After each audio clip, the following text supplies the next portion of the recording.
આજનો ટોપિક છે diabetes. Diabetes માટે તમારો શું અભિપ્રાય છે? તમે લોકો શું સમજો છો, શું જાણો છો એની માટે?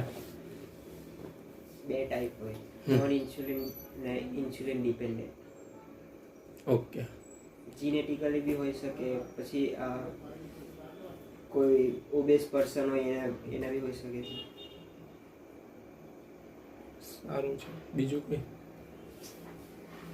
ઠીક તો હશે. ફેક્ટરના લીધે બી થઈ શકે. ઓકે. પેનક્રિયાસ માંથી ઇન્સ્યુલિનનું સિક્રેશન. ઓકે, પ્રોપર ઇન્સ્યુલિન ના મળતું હોય તો બરાબર. ચલો, ડાયાબિટીસ છે ને આપણા ગુજરાતમાં બહુ જ કોમન છે. રાજરોગ કહેવાય.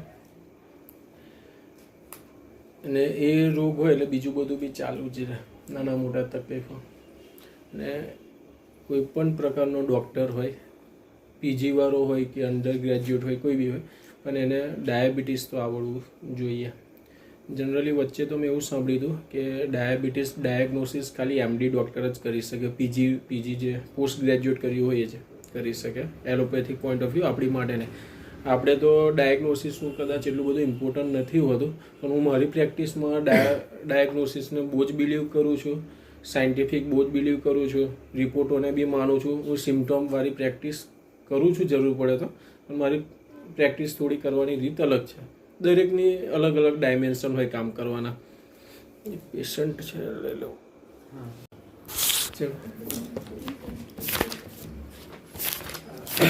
ચલો,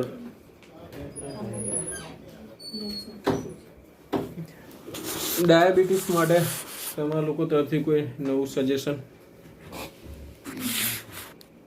આપણે ચાલ લઈએ ડાયાબિટીસ. ચાલો, આ ડાયાબિટીસ છે ને, તમે કોઈ પણ પ્રેક્ટિસ કરશો ને તો આપણું એક વાઇટલ સાઇન છે કે કોઈ પણ ડૉક્ટરને ત્યાં જઈએ, બીપી છે, સુગર છે, ટેમ્પરેચર છે, આવું નોર્મલ SpO2 પલ્સ, આ બેઝિક છે. એમાંનું એક પેરામીટર છે સુગર. તમે ગ્લુકોમીટરથી ચેક કરતા તો જોયેલું જ છે કે એવી આઈડિયા નથી છે ને? જેમાં હોય માપી દે. 5 હોય તો 5 માપી દે.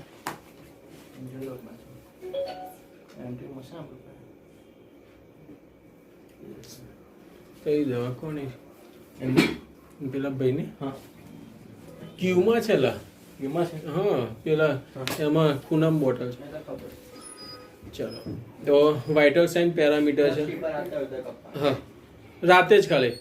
પ્રેક્ટિસમાં બહુ જ કોમન છે. અને આ બીમારી ના આવડે તો પ્રેક્ટિસ ના કરવી જોઈએ, કારણ કે તમને 10માંથી 6 પેશન્ટ આના મળશે જ. બરાબર. સૌથી પહેલાં આપણે ડાયગ્નોસિસ કેવી રીતના કરીશું એ રીતે આપણે જઈશું કે આપણે જ્યારે ભૂખ્યા પેટે આપીએ ને સવારે, એને ફાસ્ટિંગ કહેવાય, FBS. બરાબર. FBS જનરલી 125ની ઉપર ના જવું જોઈએ. 100ની ઉપર જાય તો એ પ્રી ડાયાબિટીક કહેવાય, પણ 125 છે તો આપણે એને કન્ફર્મ ડાયાબિટીસનું લેબલ મારી દેવાનું કે તારે ભાઈ લાઈફ ટાઈમ. હા, બીજી વાત, મેં વચ્ચે એક ડાયાબિટીસની CME ભરી હતી, તો એ લોકોનું મંતવ્ય એવું છે કે ડાયાબિટીસ આ રીતનું જતું હોય તો આપણે કન્ફર્મ લેબલ મારી દો કે આને મટવાનું જ નથી.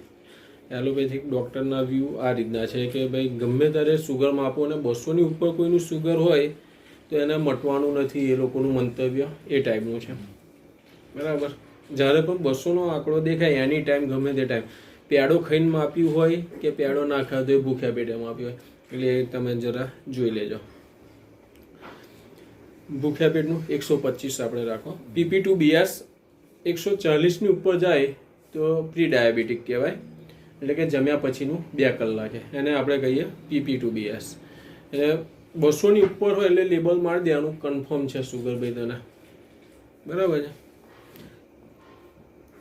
HbA1c 6.5ની ઉપર જાય એટલે કન્ફર્મ છે સુગર છે. એ 3 મહિનાની એવરેજ સુગરનો રિપોર્ટ છે. પછી જનરલી એક બીજી વાત શીખવાડું તમને. सर HbA1 कितना बोला? HbA1c 6.5. આ પ્રેક્ટિસમાં બહુ જ કોમન વસ્તુ છે. આટલું તમારે બહુ જ અથડાશે. તમે બેસો એટલે પહેલે દિવસથી ફાઇલ લઈને આવશે, તે વખત તમે કન્ફ્યુઝ ના થાવ એટલા માટે. બીજી એક ક્લિનિકલ વાત કરી દઉં. યુરિનમાં જનરલી ગ્લુકોઝ આવતું ના હોય. યુરિનમાં જ્યારે એક ચોકડી બી બતાવે ને એટલે એનું ગ્લુકોઝ બ્લડમાં 180ની ઉપર છે. આ કોઈ જગ્યાએ તમને બુકમાં નહીં મળે. તમે સ્પેસિફિક કોઈનો રિપોર્ટ નથી કર્યો પણ ખાલી સીબીસીને યુરિન કરાવીને યુરિનમાં પણ તમને એક ચોકડી જોવા મળે તો તમારે શું સમજવાનું? યુરિનના પેશાબના રિપોર્ટમાં 180ની ઉપર આનું બ્લડનું બી સુગર હશે. એનું પાછળનું રીઝન છે, તમે ચેટ જીપીટીમાં ઇન્ક્વાયરી કરજો કેમ. પણ આ ક્લિનિકલ વાત છે, તમને જનરલી કોઈ વિડીયોમાં પણ કોઈ જગ્યા જોવા નહીં મળે. એટલે તમે કોઈ દિવસ ફીવરના રિપોર્ટ કરાયા સીબીસી યુરિનને, એમાં પણ તમને એક ચોકડી દેખાઈ જાય એટલે સમજવાનું કે આનું બ્લડનું બી સુગર 180ની ઉપર છે. સર આ HbA1c પાછું HbA1c એ રિપોર્ટ એવો છે 3 મહિનાની એવરેજ મળે સુગરની, બરાબર. અને ટ્રીટમેન્ટ માટે જનરલી આઈડિયલી ડૉક્ટરો એના પ્રમાણે દવા કરતા હોય, એટલે અક્યુરેટ કરીને. કારણ કે અમુક ટાઈમે કેવું હોય, પેશન્ટ ખાઈને જીવ હોય, એવું જ કહેશે મેં તો હમણાં સાહેબ ખાધું ને એટલે વધારે આવ્યું. જનરલી આવી જો હમણાં જ મેં આજે લાડવો ખાધો ને એટલે વધારે આવ્યું, રોટલી ખાધી ને એટલે ચોખા ખાઈને આવ્યો એટલે વધારે આવ્યું. એટલે આપણે મેડિસિન કરવી હોય ને પ્રિસ્ક્રાઇબ તો આપણે HbA1c પરથી કરીએ તો વધારે સારું. જનરલી એલોપેથિક ડૉક્ટરો આ રીતે ડિસાઇડ કરતા હોય છે. હોમિયોપેથિક પોતપોતાનું જનરલી રિપોર્ટમાં તો નથી ચાલતા, એ લોકો સિમ્ટમ પર ચાલતા હોય મેજોરિટીમાં ડૉક્ટરો, અને આપણે રિપોર્ટ કન્સિડર કરીને ચાલીશું, બરાબર. પછી એક બીજો રિપોર્ટ છે OGTT. એ ઓરલ ગ્લુકોઝ પીવડાવીને 2 કલાકે રિપોર્ટ કરે. OGTT તમારે લેબમાં લખી આપવાનું OGTT, એટલે એને ગ્લુકોઝ પીવડાવીને 2 કલાક પછી કરે કે સુગર આપ્યા પછી આનું કેટલું રહે છે એ જોવે એ લોકો, બોડીમાં કેટલું પીક થાય છે સુગર. ચાલો, મેં પણ છેલ્લા 1-1.5 વર્ષમાં જ આ એક નવો રિપોર્ટ સાંભળ્યો છે, C-પેપ્ટાઇડ. C.પેપ્ટાઇડ એ ઇન્સ્યુલિન પ્રોડક્શન જોવા માટે થાય છે.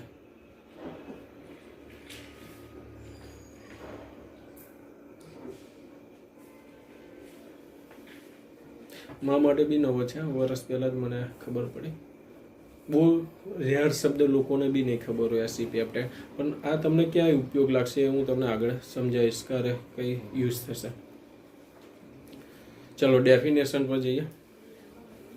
Blood sugar level high in the blood, ટૂંકમાં સુગર બ્લડમાં હાઈ જાય એને આપણે ડાયાબિટીસ કહેતા હોય છે, બરાબર. એના મુખ્ય બે કારણ છે. કાં તો ઇન્સ્યુલિન બનતું નથી, કાં તો પછી ઇન્સ્યુલિનનો બોડી પ્રોપર યુઝ કરતું નથી. આ 2 કારણના લીધે બોડીમાં સુગર જતું હોય, મુખ્ય 2 છે. બીજી એક વાત તમને હાઇલાઇટ કરી દઉં, ડાયાબિટીસ બહુ જ મોટો ટોપિક છે, બહુ જ મોટો. એટલે આમ તમારે 2-3 દિવસ લો તોય ચાલે, બરાબર. આપણે બેઝિક જેટલી મને સમજ છે એટલું આપું છું, હું આપું છું એટલું પૂરતું નહીં, આનાથી પણ મોટું છે. આપણે તો આનું કશું જાણતા નથી એવું કહીએ તોય ચાલે, પણ બને એટલું ક્લિનિકલ જે વ્યૂ છે એટલી જ આપણે ડિસ્કસ કરીશું. અમુક મારું બી વ્યૂ કદાચ બદલાઈ શકે ડૉક્ટરે, બરાબર છે. એટલે ઇન્સ્યુલિન એક મેં કીધું કેન નોટ પ્રોડ્યુસ, ઇન્સ્યુલિન એક કારણ છે કે ઇન્સ્યુલિન ના બનતું હોય તો ઇન્સ્યુલિનનું કામ એવું છે ગ્લુકોઝ પચાવવાનું, ગુજરાતીમાં સમજીએ તો. પણ ઇન્સ્યુલિન જ ના બનતું હોય તો ગ્લુકોઝ પચે નહીં, તો ગ્લુકોઝ બોડીમાં મળશે આપણને. બીજું છે ઇન્સ્યુલિન બની ગયું છે બોડીમાં, બ્લડમાં છે જ, પણ એને યુટિલાઇઝ નથી થતું, બરાબર છે. કે ગ્લુકોઝ પચાવી નહીં શકતું, રેઝિસ્ટન્સ છે. પીવાની ને 10 દિવસ તો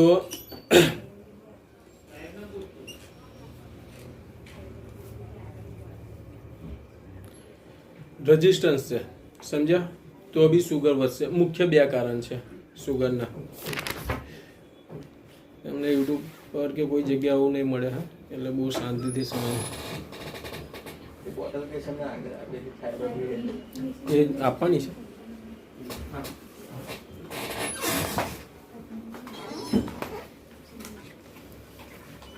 ચાલો, શબ્દ આવ્યો છે ઇન્સ્યુલિન. શબ્દ કશું થયું? નહીં, એ તો મેં ટાઈપ કરું, તમે બોલો છો. અચ્છા, ટાઈપ શું કામ કરો? વિડીયો જ હું પછી આપી દઈશ તમને, મસ્ત શાંતિથી સાંભળો. કોઈ જો ચેટિંગ કરો છે એવું ના લાગે ના છે. પછી કેવું મજા નહીં આવે. તમે મને પકડો, બધું લખો ને આ વિડીયો હશે જ. કદાચ નહીં સારો બને તો હું જોઈએ, બરાબર? શબ્દ આવ્યો ઇન્સ્યુલિન નવો. ઇન્સ્યુલિન એક હોર્મોન્સ છે, બરાબર, જે પેન્ક્રિયાઝમાં બને છે. પેન્ક્રિયાઝમાં 2 વસ્તુ છે, આલ્ફા સેલ અને બીટા સેલ. આલ્ફા સેલ ગ્લુકોઝન કે એવું બનાવે છે અને બીટા સેલ ઇન્સ્યુલિન બનાવે. એના ટોમે ફિઝિયોલોજી હું આલ્ફા સેલ શું બનાવે? હા, ગ્લાયકોજન, બરાબર. અને બીટા સેલ ઇન્સ્યુલિન બનાવે. તો આપણે ચાલીશું આગળ. હવે ઇન્સ્યુલિનનો મેઇન રોલ શું છે? સેલમાં જે સુગર છે એને એન્ટ્રી કરાવે. ઇન્સ્યુલિનના મારફતે રસ્તો ખુલીને અંદર જાય તો સુગર સેલને મળે તો એનર્જી મળે, રાઈટ? ડાયાબિટીક પેશન્ટની મુખ્ય તકલીફ શું હોય? વીકનેસ. કેમ? કારણ કે સુગર જો યુટિલાઇઝ નથી થતું, એટલે એના સેલને પૂરતું સુગર એનર્જી નથી મળતી. એટીપી ફ્રોમ કે બધું આવે, સાયન્ટિફિક નથી જતા, બેઝિક કોન્સેપ્ટ ક્લિયર માટે. તો એનું મુખ્ય સિમ્ટમ તમને જોવા મળશે વીકનેસ. થાકેલો, પગ દુખે, આ દુખે.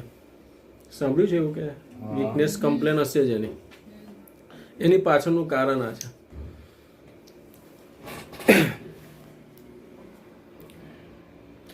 બરાબર.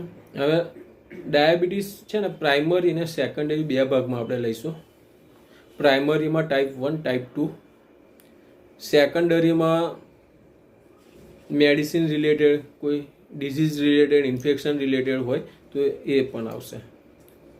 ડાયાબિટીસ મુખ્યત્વે ટાઈપ 1, ટાઈપ 2, જેસ્ટેશનલ, એ જે પ્રેગ્નન્સીમાં આવતું હોય, આ રીતના એના પ્રકાર છે. પણ જનરલી તમે જુઓ ને તો તમને હું ખાલી વાંચી બતાવું કેટલા પ્રકાર છે, એટલે તમને આઈડિયા આવશે. મેં તો કાલે 100ની ઉપર અલગ અલગ નામ વાંચ્યા હતા, પણ હું તમને જે ક્લિનિકલ 30-40 નામ આવતા હોય જણાવી દઉં. મને મારું વોટ્સઅપ ખોલીને હાલ ને તારા ફોનમાં. કાલ મેં મારું એક ડાયાબિટીસનું પેશન્ટ હતું, એ મને પૂછતું હતું કે દરરોજ સવારે મારું સુગર હાઈ રહે છે, જમ્યા પછી માપે રહે, પણ ભૂખ્યો આખી રાત કશું ખાધું ના પણ સવારે હાઈ રહે છે. એને મને પેશન્ટે ક્વેશ્ચન કર્યો હતો. તો આ પ્રિપેર કરતો હતો લેક્ચર, ત્યારે મને ખબર પડી કે આ આઈટીજી નામના ડાયાબિટીસનો પ્રકાર છે. આપણને જનરલ આમ વ્યક્તિ સુધી કેવું ટાઈપ 1, ટાઈપ 2 સુધી જ હોય કે insulin dependent, non insulin dependent, પણ આ વસ્તુ છે. તો કઈ હતા આપણે? હું તમને કહેવા માગતો હતો ને કે યસ, ખાલી બહુ ડિટેલમાં નહીં જતો, મૌખિક કહી દઉં છું. બરાબર. Type 1, type 2 diabetes, gestational diabetes, diabetes insipidus, બરાબર, એ વોટર રિલેટેડનો છે, યુરિન હોર્મોન્સને લઈને. પછી મોદી, મેચ્યુરિટી ઓનસેટ ડાયાબિટીસ, સાંભળેલું કોઈ નામ? લાડા, લેટેન્ટ ઓટોઇમ્યુન ડાયાબિટીસ. સેકન્ડરી ડાયાબિટીસ જે મેં તમને કીધું, કોઈ ડિઝીઝ રિલેટેડ કે પેન્ક્રિયાટિક કે કોઈ પ્રોબ્લેમ છે, કોઈ બીમારી થઈ, કોઈ ઇન્ફેક્શન થયું, કોઈ સ્ટીરોઇડ લોંગ ટાઈમ ચાલતું હોય, એ બધું. પ્રી ડાયાબિટીક સ્ટેજ એટલે 140થી 200ની વચ્ચે કોઈનું આવતું હોય જમ્યા પછી 2 કલાકે, એને પ્રી ડાયાબિટીક સ્ટેજ કહેવાય. આપણે 6 મહિના એના લાઈફસ્ટાઈલની સલાહ આપવાની, એનાથી જો કંટ્રોલ આવી જતું હોય 100-150ની અંદર તો બી બેસ્ટ છે. કોઈ મેડિસિન ના ચાલુ કર્યું હોય તો એ વિન્ડો પીરિયડ કહેવાય. ન્યુઓનિટલ ડાયાબિટીસ એટલે જન્મીન તરત. પછી કેપીડી છે, બ્રિટલ ડાયાબિટીસ છે, ડબલ ડાયાબિટીસ છે, સ્ટીરોઇડ ઇન્ડ્યુસ ડાયાબિટીસ છે. સ્ટીરોઇડની સાઇડ ઇફેક્ટમાં ડાયાબિટીસ થાય. પેન્ક્રિયોટિજેનેટિક ડાયાબિટીસ છે, સિસ્ટિક CFRD નામનો ડાયાબિટીસ છે, PTDM post transplant diabetes mellitus, monogenic diabetes, બરાબર, ઇન્સ્યુલિન રેઝિસ્ટન્સ ડાયાબિટીસ,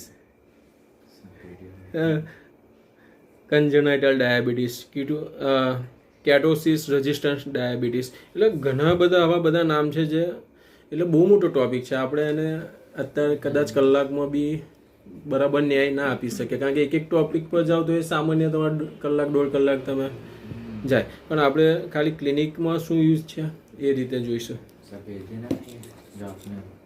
હા, હું વોટ્સઅપ કરી દઈશ. એક મારા ગુરુ છે રામદેવ સાહેબ, રાજસ્થાન.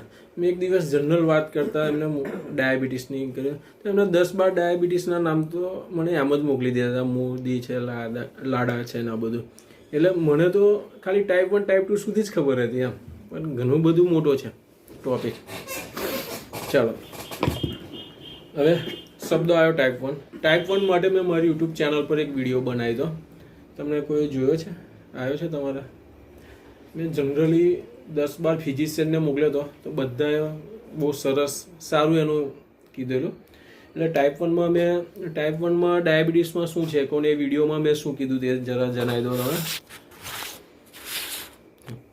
ટાઈપ 1 ડાયાબિટીસ એ એવો ડાયાબિટીસ છે જેમાં ઇન્સ્યુલિન ડિપેન્ડન્ટ છે. ઇન્સ્યુલિન જોઈએ જ, બરાબર, કારણ કે ટાઈપ 1માં છે ને બોડી ઇન્સ્યુલિન બનાવવાનું જ બંધ કરી દે, બરાબર.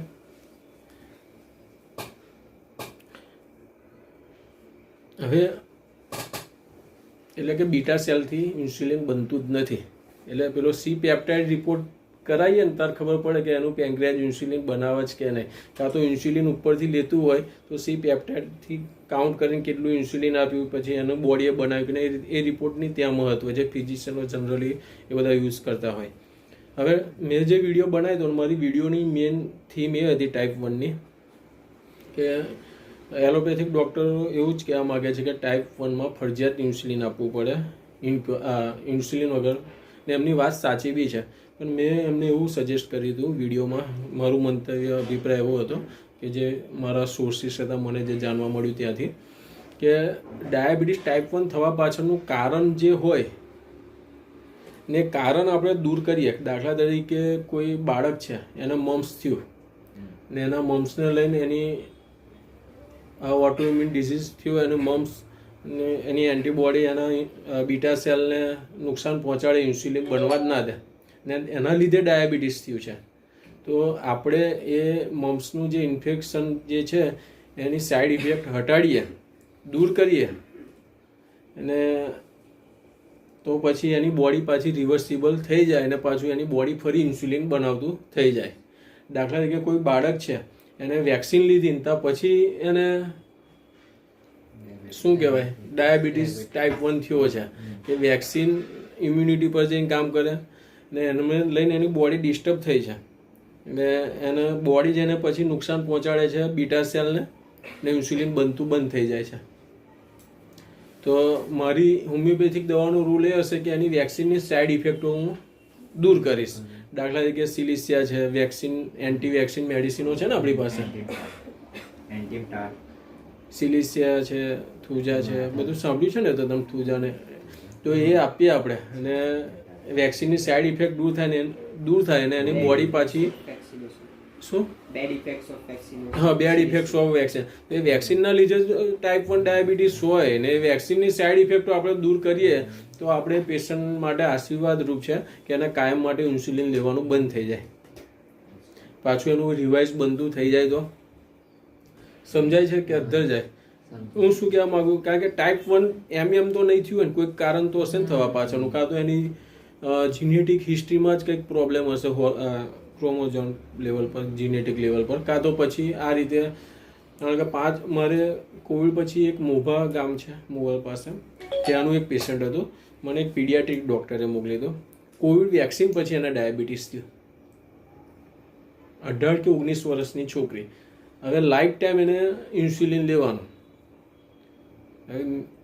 મેં એને કન્વિન્સ કરી પણ મારે ફોલોઅપ ના મળ્યું મને. બાકી મેં એને બહુ સરસ સમજાવ્યું હતું કે આ કોવિડની વેક્સિનની તમારે એને લઈને તમારું ટાઈપ 1 ડાયાબિટીસ આવ્યું છે, આપણે એની સાઈડ ઇફેક્ટ દૂર કરીશું. વેક્સિનની તો તમારું કદાચ ઇન્સ્યુલિન બનતું થઈ જાય, પણ પેશન્ટોને કેવું કાર થશે, કેટલા ટાઈમમાં થશે, પણ એવું તો આપણે બી ના કહી શકીએ. કોઈને કદાચ વરસ બી માગે, પણ જનરલી કમનસીબે હોમિયોપેથિક ડૉક્ટર પર લોકોને ટ્રસ્ટ નથી આવતો જેટલો એલોપેથિક ફિઝિશિયન પર આવતો હોય. પેશન્ટ પછી કન્વિન્સ ના થયું, એક જ વખત મેડિસિન લઈ ગયું. પણ આ થઈ વાત ટાઈપ 1ની. એટલે ટાઈપ 1 ઇન્સ્યુલિન ડિપેન્ડન્ટ છે ડાયાબિટીસ. બરાબર. ટાઈપ 2 ડાયાબિટીસ એવો છે non insulin dependent, can not use properly insulin, એટલે કે પ્રોપરલી ઇન્સ્યુલિન યુઝ નથી થતું. જેમ મેં કીધું કે રેઝિસ્ટન્સ છે ઇન્સ્યુલિન સુગરને સેલમાં એન્ટર થવામાં જે ઇન્સ્યુલિનનો રોલ છે એ નથી નિભાવી શકતું ઇન્સ્યુલિન. બરાબર. એના ઘણા બધા ફેક્ટર છે, ઓબેસિટી છે, બરાબર, લાઈફસ્ટાઈલ છે, બધું ઘણા બધા છે, જીનેટિક પ્રીડિસ્પોઝિશન છે. ત્રીજું એક છે કોમન છે જેસ્ટેશનલ પ્રેગ્નન્સીમાં આવતું હોય હોર્મોન્સના લીધે ઇન્સ્યુલિન નોટ પ્રોપર વર્ક. હોર્મોન્સનું ચાલતું હોય ને એમાં ઇસ્ટ્રોજન પ્રોજેસ્ટરનું વધારે પ્રમાણમાં હોય, એના લઈને ઇન્સ્યુલિન એનું જે કામ કરવું જોઈએ કરી નહીં શકે. એમાં પણ પ્રેગ્નન્સીમાં પણ અમુક બહેનોને સુગર આવતું હોય છે. બરાબર. મુખ્યત્વે પ્રેક્ટિસમાં હવે તમને જોવા મળતા હોય. એની સાઇન જોઈએ તો તરસ વધારે, પેશાબ વધારે, ભૂખ વધારે લાગે, વજન ઘટે. બરાબર. આ દરેક સિમ્ટમ કેમ છે એ સમજાવું કે ચાલશે? समझाओ. कैसे कम होगा? શું भूख लग रही है तो खाएगी ना, तो वजन कैसे कम होगा? क्या क्या क्या હું તમને સમજાવી દઉં. સમજાવો. સેલમાં જ્યારે એનર્જી ના થાય ને એટલે બ્રેન એને કમાન્ડ હોર્મોન્સ બ્રેનને કે ભાઈ એને ખોરાક પહોંચાડે, એટલે એવું હોર્મોન્સ થાય ભૂખ લાગે, એટલે એને ઘડીએ ઘડીએ ભૂખ લાગે. ખ્યાલ આવે તમને કે ગ્લુકોઝ નહીં આમ સમજીને. દરેક સિમ્ટમ પાછળનું એક કારણ છે, એ જનરલી આપણે જોઈશું. પછી જનરલી દેશી ભાષામાં સમજવું હોય તો હું બાયોલોજી બાર સાયન્સની વાત કરું. મારી સ્કૂલમાં અમારે સાહેબ આપણે જ્યાં પેશાબ કરીએ ને કીડીઓ આવી જાય એટલે સમજવાનું કે આને ડાયાબિટીસ છે. કોઈના બાથરૂમમાં મકોડા ફરતા હોય. સિમ્ટમમાં જોઈએ તો થાક લાગવો, દેખવામાં તકલીફ, વિઝનમાં પ્રોબ્લેમ, સ્લો હિલિંગ વૂન્ડ એટલે કે ગુમડું જલ્દી રૂજ ના આવે. એ તો ખબર છે ને, ડાયાબિટીસ ને ઇન્ફેક્શન ને શું કહેવાય એ બેનું કોમ્બિનેશન નહીં સારું. હિલિંગ ફેક્ટર એ બેનું કોમ્બિનેશન નહીં સારું, હે ને. હાથ પગમાં ખાલી ચડવી. બરાબર. કોમ્પ્લિકેશનને આપણે બે ભાગમાં વેચીશું, એક્યુટ અને ક્રોનિક. એક્યુટમાં ડીકીએ, ડાયાબિટીસ, કીટોએસિડોસિસ, હાઇપોગ્લાયસીમિયા ને ડિહાઇડ્રેશન. આ એક્યુટ ફેઝમાં જોવા મળશે તમને. કોમ્પ્લિકેશન ડાયાબિટીસનું પેશન્ટ એકદમ જ અનકોન્શિયસ કે એવું લઈને આવશે. બરાબર. હાઇપરગ્લાયસીમિયા, અને ક્રોનિક કોમ્પ્લિકેશનમાં જોઈએ આંખને નુકસાન કરે, રેટાઇનોપેથી, નેફ્રોપેથી કિડનીને નુકસાન કરે, ન્યુરોપેથી નર્વને નુકસાન કરે, હાર્ટને નુકસાન કરે, CVS, ફૂટ અલ્સર, આ બધા ક્રોનિક ડિપાર્ટમેન્ટમાં જાય. આ એક એક શબ્દ એવો છે જેના પર તમે 3-4 કલાક તમે લોકો બી સ્ટડી કરી શકો. બરાબર. ડાયાબિટીક ફૂટ કહીએ, અલ્સર, એ બી બહુ જ કોમન છે પ્રેક્ટિસમાં. લોકોના પગ કાપતા હોય, જોયું છે એવું બધું, સાંભળ્યું તમે? બરાબર. આ એક શબ્દ આવ્યો એક્યુટમાં, ડીકે, સાંભળેલો કોઈ? ડાયાબિટીસ, કીટોએસિડોસિસ. મારું મેં યુટ્યુબ પર એક વિડીયો મૂક્યો. આ જીવન મરણની પ્રશ્ન થઈ જાય અમુક ટાઈમે આ કેસોમાં. જનરલી એડમિટ જ કરવું પડે. એડમિટમાં પણ IV ફ્લુઇડ બહુ જ ફાસ્ટ આપવું પડે. એ લોકોના પ્રોટોકોલ છે એલોપેથિક ડૉક્ટરના. મારી પાસે એક હતું પેશન્ટ, મેં એને અડધો કલાકમાં સારું કરી દીધું. ત્યાં પછી તેને પાદરા જઈને પાવભાજી ખાધી ને એવું બધું, ને એનો મેં વિડીયો બી બનાવીને મૂક્યો. કારણ કે સાયન્ટિફિક પ્રૂવ માટે મૂક્યો કે હોમિયોપેથિક બી આવા ક્રિટિકલ ઇમરજન્સી કેસોમાં સારું એવું કામ કરે છે. મારું ડીકે એનો વિડીયો છે, તમે જોજો યુટ્યુબ પર. એટલે મેં સમજાવ્યું નહીં એક્ઝેક્ટ ડીકે શું છે. એ તમને હું થોડું બેઝિક કેવું હોય તો ડીકે ફેટ ને મસલ્સને ત્યાંથી એનર્જી લેવાનું ચાલુ કરે બોડી, ડિહાઇડ્રેટ થાય, એસિડોસિસમાં બોડી જાય, ગ્રાફ્સિંગ ચાલુ થાય. એની પ્રોપર ટ્રીટમેન્ટ ના કરે તો શું કહેવાય, પેશન્ટ મરી બી જાય. બરાબર છે. એટલે ડીકેનું પેશન્ટ હોય એટલે એડમિટ કરવું. ડીકેનું સુગર 400થી 700ની વચ્ચે હોય. પેશાબમાં કીટોન જોવા મળે, પેશાબના રિપોર્ટમાં, યુરિનમાં કીટોન, એને ડીકેમાં તમારે મૂકી દેવાનું. એટલે તમારે પેશન્ટને અડવાનું નહીં, તમારે આગળ મળવા. તમને કોન્ફિડન્સ હોય તો મારી આ હોમિયોપેથિક દવાથી સારું કરીશ. જેમ મેં એક પેશન્ટને કરી દીધું, હવે મારી માટે લેસન બની, જે મેં દવા લખી રાખી, હવે મારી પાસે ફરી પેશન્ટ આવશે તો પહેલું એ જ આપીશ, હિસ્ટ્રી લેવા નહીં બેસો.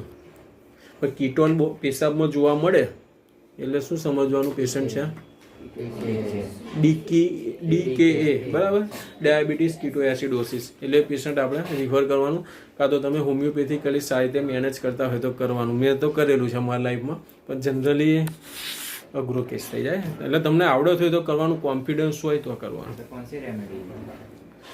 બેઝિકલી ડાયાબિટીસ કીટો એસિડોસિસ એટલે બોડી એની એસિડોસિસમાં છે. એટલે મેં એસિડવાળી દવાઓ ઉપાડી હતી, બધી બહુ છે હોમિયોપેથિકમાં એસિડવાળી,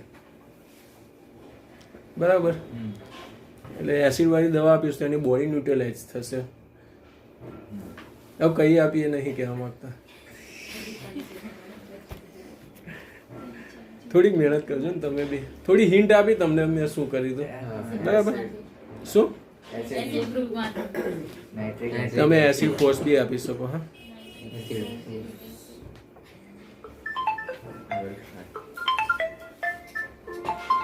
ચાલો કોચ જોઈએ. ફેમિલી હિસ્ટ્રી છે, ઓબેસિટી છે, સેડેન્ટરી લાઈફ છે, ઓટોઇમ્યુનમાં ટાઈપ 1, ઓટોઇમ્યુનમાં ટાઈપ 1માં ઓટોઇમ્યુન, બરાબર, કે કોઈ ઇન્ફેક્શન થયું ત્યાં પછી એને ટાઈપ 1 ડાયાબિટીસ થયો કે એના બીટા સેલને નુકસાન કર્યું. ખ્યાલ આવ્યો ને? ઉંમર પછી બી થાય, ઇન્ફેક્શન હોય પેન્ક્રિયાઝનું તો બી થાય. તો બધા કોચ છે. 24 મિનિટ થઈ જાય, સ્પીડ કરવું છે. ચાલો હવે ટ્રીટમેન્ટ બાજુ જોઈએ. એલોપેથીની ટ્રીટમેન્ટ મારા કરતો એલોપેથિક ડૉક્ટર સારી સમજાઈ શકે, પણ હું તમને મોટા મોટી કહી દઉં છું, જે રૂટીન પ્રેક્ટિસમાં આપણે જોતા હોય તે, બરાબર.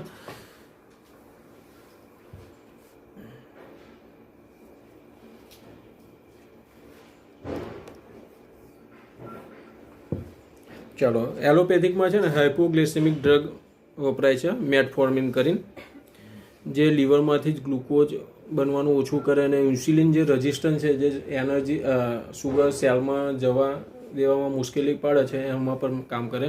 ઓબેસિટી પેશન્ટને અપાય. મેટફોર્મિન 500, 100, 1000, 1500 mg સુધી આપણે આપી શકીએ. ડાયરિયા કિડનીને નુકસાન કરતી હોય છે, લેક્ટિક એસિડોસિસ બી કરાવતી હોય છે. આ એની સાઈડ ઇફેક્ટો છે. સલ્ફોન્યુરિયામાં ઇન્સ્યુલિન રિલીઝ કરાવે, ગ્લિમીપ્રાઇડ ને એ બધી. એની સાઈડ ઇફેક્ટમાં હાઇપોગ્લાયસેમિયામાં પેશન્ટ જાય.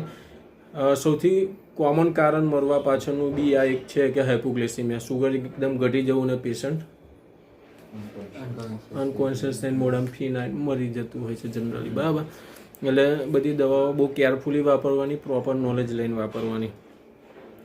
ગ્લિટીજોન્સ છે, પાયોઝ 15, એ પણ ઇન્સ્યુલિન બેટર યુઝ કરાવે છે. પછી સીટાગ્લિપ્ટિન છે, DPP-4 ઇન્હિબિટર, બરાબર, એ પણ ઇન્સ્યુલિન રિલીઝ કરાવે છે. એ જમ્યા પછી એક હોર્મોન્સ બોડીમાં, એનું નામ હું ભૂલી ગયો, એની જેમ બ્લોક કરે એટલે કંઈક ઇન્સ્યુલિન બને, એની મિકેનિઝમ એવી છે. પછી GLP-1 છે, SGLT2 છે, પેશાબ વટે કાઢે, SGLT એની મેડિસિન, બરાબર. ગ્લિફ્લોઝિન્સ એ નામની 100 mgની દવા ડેલી, બહુ જ થોડીક કોસ્ટલી હોય છે એ દવા. એની સાઈડ ઇફેક્ટમાં UTI બહુ રિકરન્ટ થાય, કારણ કે પેશાબ ગ્લુકોઝ વટે કાઢે તો ત્યાં ગ્લુકોઝના લીધે ઇન્ફેક્શન થવાનું ચાન્સ વધી જાય. વોગ્લીબોઝ છે, જે ઇન્ટેસ્ટાઇનમાંથી જ ગ્લુકોઝ ઓબ્ઝર્વ ના થવા દે. એટલે કોઈને બહુ શોખ હોય લાડવા અને ગળ્યું ખાવાનું, તો એ પેશન્ટને પછી એવી દવા એલોપેથિક ડૉક્ટર ચાલુ કરે, બરાબર. જનરલી બેઝિક થિયરી એવી છે, લાઇફસ્ટાઇલથી એ લોકો સુધારવાનું કહેતા હોય.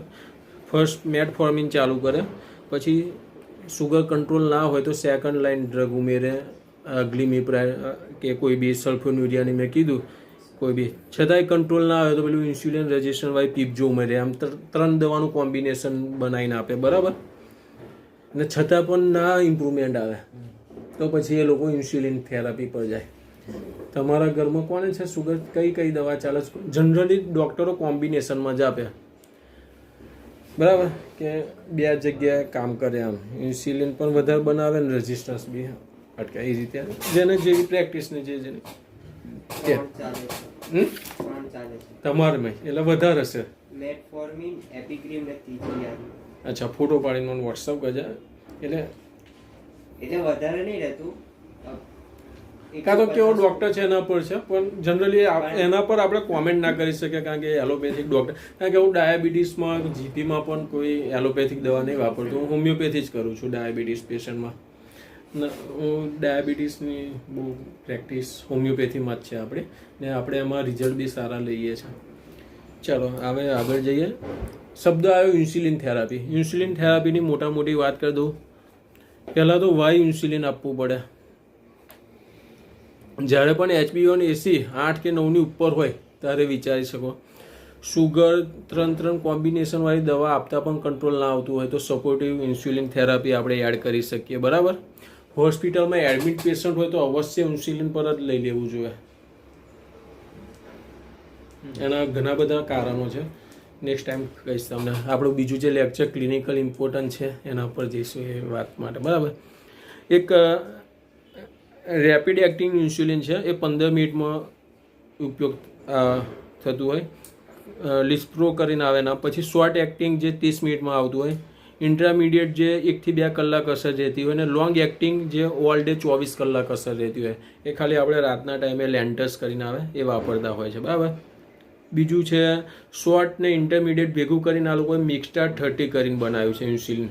ઇન્સ્યુલિન થેરાપી એ એલોપેથિકનો ભાગ કહેવાય કે આપણે બી યુઝ કરી શકીએ.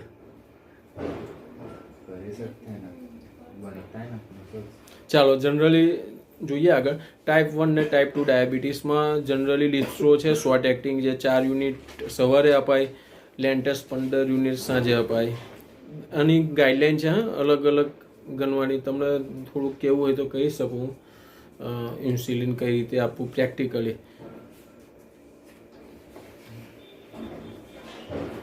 જનરલી એના ડોઝ હોય છે 0/weight પ્રમાણે ગણવાનું હોય છે. 0.5 થી 0.8 સુધીનો પર બોડી કેજી વેટ હોય છે. એ રીતે આપણે ગણતા હોય છે ઇન્સ્યુલિનના ડોઝ.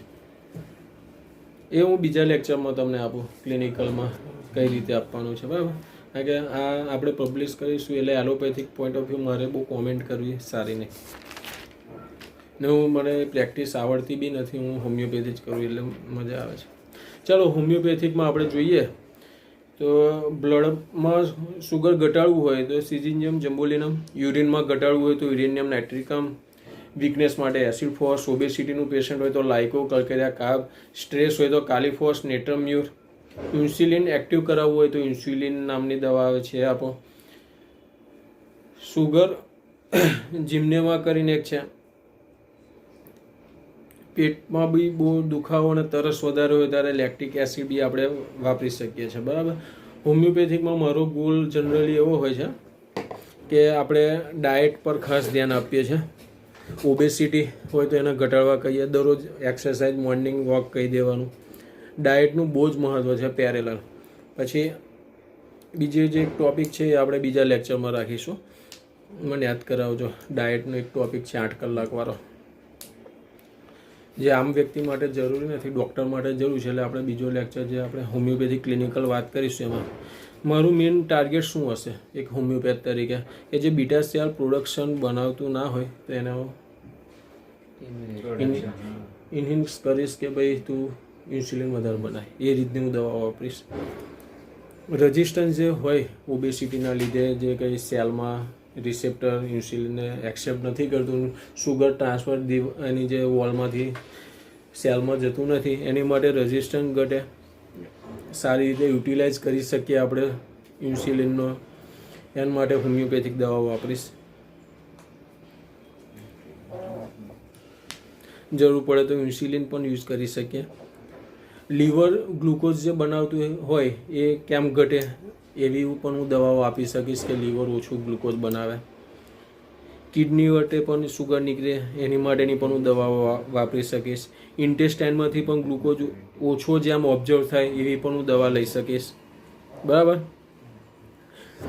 સુગરનું એક બીજું મુખ્ય કારણ છે સ્ટ્રેસના લીધે બી સુગર થતું હોય છે. એ હું તમને બીજા લેક્ચરમાં સમજાવીશ કેમ થતું હોય. તો હું સ્ટ્રેસ ઘટે એવી પણ દવાઓ વાપરી શકીશ. બરાબર. બીજું છે ખાવાની ઈચ્છા જ ઓછી કરી દઈશ. બ્રેનમાંથી જ હોર્મોન્સ એના ભૂખ ના લાગે એ ટાઈપની દવાઓ વાપરી. એલોપેથીમાં છે આ બધી ટ્રીટમેન્ટો એટલા માટે. જીનેટિક લેવલ પર આવતો હોય તો એને હું અટકાવવા માટે મારી હોમિયોપેથિક વાપરી શકીશ. એજ રિલેટેડ, હોર્મોન્સ રિલેટેડ, ઓટોઇમ્યુન માટે પણ હું મારી દવાઓ વાપરી શકીશ. કોઈ વેક્સિનના લીધે હશે તો એની માટે પણ હું મારી હોમિયોપેથિક દવા વાપરી શકીશ. એ રીતે મારી ટ્રીટમેન્ટ હશે ડાયાબિટીસ પેશન્ટમાં. ચાલો, આપણે વાત કરી હતી કે પાણીની તરસ વધારે હોય. બરાબર.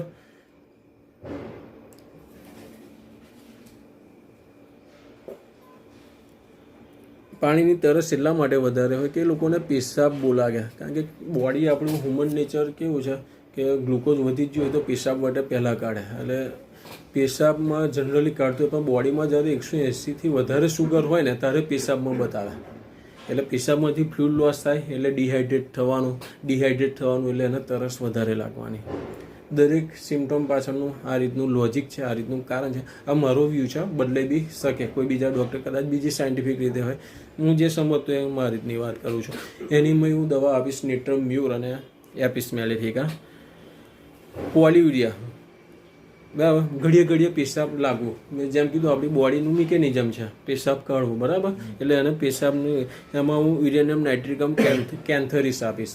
પેશન્ટ આવશે એટલે આપણે તો થોડું કહેવાનું ડાયાબિટીસ આવીને એવું જ કહેશે પણ પેશાબ બહુ લાગે ઘડીએ. એટલે આપણો પહેલો જ ક્વેશ્ચન હશે કે રાધે પેશાબ કરવા ઉઠવું પડે. એટલે પેશન્ટ કહેશે હા, તો આપણે ડાઉટ કરવાનું કે ચાન્સ અને ડાયાબિટીસ હોઈ શકે. એટલે આ તમને હું સિમ્ટોમેટિક દવાઓ લખાઈ દઉં છું. પછી એક્સેસિવ હંગર, ભૂખ કેમ લાગે એનું મેં આગળ કારણ સમજાવ્યું. બરાબર કે નહીં? ખબર પડી? કોઈ પડી કે નહીં પડી? તો એની માટે acid FOSS China. Weight loss કેમ? ફેટ ને મસલ્સમાંથી પણ પછી બોડી એવું સમજે કે ખોરાક નથી મળતો તો ફેટ અને મસલ્સને પણ ડિઝોલ્વ કરે એ લોકો.